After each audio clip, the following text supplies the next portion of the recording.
यो कुनै Dabur ग्लुकोजको promotional video होइन। यो बट्टामा मेरो सत्तु छ र सत्तु मोस्ट अन्डररेटेड प्रोटिन हो। तर प्रोटिन त प्रोटिनै हो। सत्तुमा तपाईहरूले कार्बोहाइड्रेट्स, फ्याट्स, प्रोटिन सँगसँगै तपाईले डायट्री फाइबर पाउन सक्नुहुन्छ। र सत्तु तपाईहरूले मर्निङ टाइममा एम्टी स्टोमकमा कन्ज्युम गर्नुभयो भने यसले एकदमै फाइदा गर्छ। यसले तपाईँको स्टोमकको प्रब्लम जस्तै अल्सर, ग्यास, कन्स्टिपेसनहरूलाई क्योर गर्छ। र कतिजनालाई सत्तु सोया प्रोटिन हो, इभिनिङ टाइममा पच्दैन। उहाँलाई म रिक्वेस्ट गर्छु तपाईँहरूले दया गरेर सत्तुलाई इभिनिङ टाइममा कन्ज्युम नगर्नुहोस् र जति सक्दो यसलाई ब्रेकफास्टमा लिने प्रयास गर्नुहोस्। र यो स्कुपमा मेरो 30 ग्राम सत्तु जान्छ। यसलाई म मेरो सेकर बोतलमा हाल्दैछु र यसरी नै मेरो यहाँ प्रोटिन छ। मसल कर्बको इन्डियन हो। प्रोटिन त प्रोटिनै हो। चाहे तपाईँ कन्सन्ट्रेट खानुहोस् चाहे आइसोलेट खानुहोस्, खालि त्यसको कन्ज्युम टाइममा जुन चाहिँ कन्ज्युम टाइम छ त्योमा डिपेन्ड गर्छ, कन्सन्ट्रेट र आइसोलेटमा। त्यसको विषयमा म पछाडि भिडियो बनाउने छु। र यो पनि म 36 ग्राम जान्छ स्कुपमा म मेरो सेकर बोतलमा हाल्न गइरहेको छु। र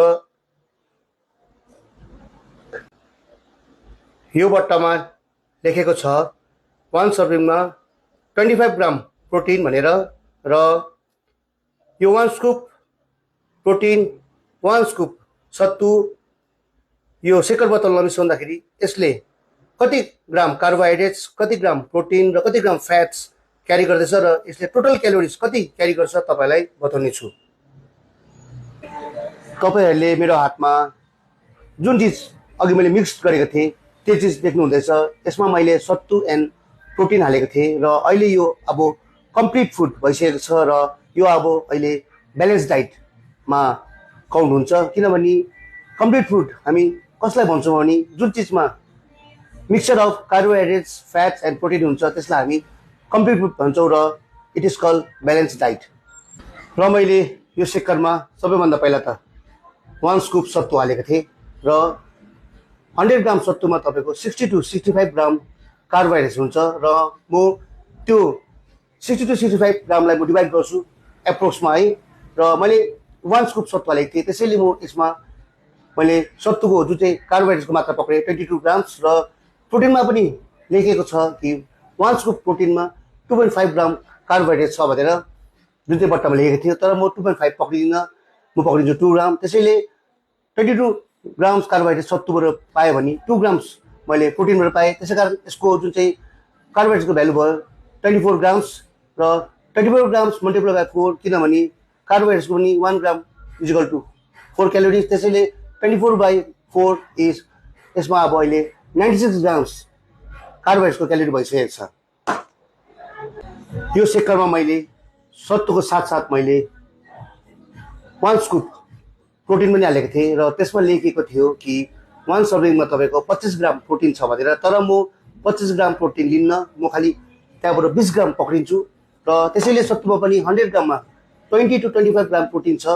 र मैले पनि 1 स्कुप सत्तु यसमा हालेको थिएँ र म 20 to 25 ग्रामलाई डिभाइड गर्छु 3 भागमा। किनभने मैले 1 सर्भिङ मात्रै हालेको सत्तु हालेको थिएँ। त्यसैले म प्रोटिनको भ्यालु सत्तुबाट पक्रिन्छु 6.5 ग्राम, तर म 6 ग्राम लिन्छु। त्यसैले यसमा प्रोटिनको भ्यालु भएको छ अहिले 20 + 6 इज 26 ग्राम। र प्रोटिनको पनि तपाईँको 1 ग्राम इजिकल टु 4 क्यालोरिज हो। त्यसैले 26 multiply 4 is 104 calories from protein.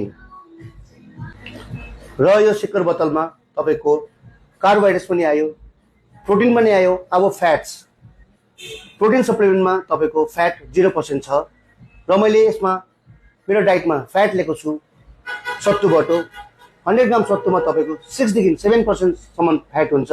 र मैले यो डाइटमा 1 स्कुप मात्रै मैले सत्तु हालेको थिएँ। सो म त्यसलाई म डिभाइड गर्छु है 3 भागमा।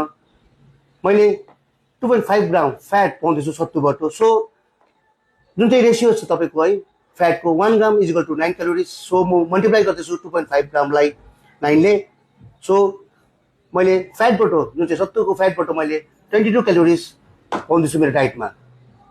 हामी कुरा गर्दैछौँ ब्यालेन्स डाइटको। फाइबर बिना त्यो कसरी कम्प्लिट हुन्छ? प्रोटिन सप्लिमेन्टमा तपाईँको फाइबर छैन, 100 ग्राम सत्तुमा तपाईँको 15 to 18 ग्राम डायट्री फाइबर छ। तर हामीले यो सेकर बोतलमा 1 स्कुप मात्रै हालेको थिएँ। सो हामी 15 to 18 ग्राम फाइबरलाई डिभाइड गर्दैछौँ 3 भागमा। त्यसो गर्दा मैले 5.5 ग्राम फाइबर पाउँदैछु 1 स्कुप सत्तुमा।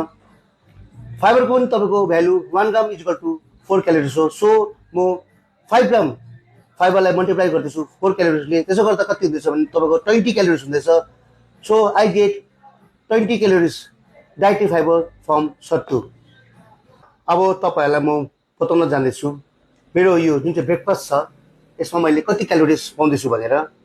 मैले यसमा 96 ग्राम क्यालोरिज पाएँ कार्बोहाइड्रेट्सबाट, 104 ग्राम क्यालोरिज पाएँ प्रोटिनबाट र 22 ग्राम क्यालोरिज पाएँ मैले फ्याटबाट र 20 ग्राम क्यालोरिज पाएँ मैले फाइबरबाट। यसमा तपाईँको टोटल क्यालोरिज हुँदैछ 242 ग्राम। र म अहिले वेट लस साथै मसल बिल्डिङ प्रोग्राममा छु, यसैले मेरो प्रोटिनको जुन चाहिँ क्यालोरिज छ त्यो 104 ग्राम छ। मैले अस्ति भरि तपाईँहरूलाई तपाईँको गोल के हो त्यही हिसाबले तपाईँले डाइट प्लान बनाउन सक्नुहुन्छ। कस्तो लाग्यो तपाईँलाई मेरो यो भिडियो? अगर मन परेमा मलाई लाइक, कमेन्ट एन्ड सेयर गर्नु नबिर्सिनुहोस् होला। फेरि भेटौँला यस्तै भिडियो लिएर नेक्स्ट टाइम। त्यति जेलसम्मको लागि मलाई भिडियो दिनुहोस्। धन्यवाद and have a good day.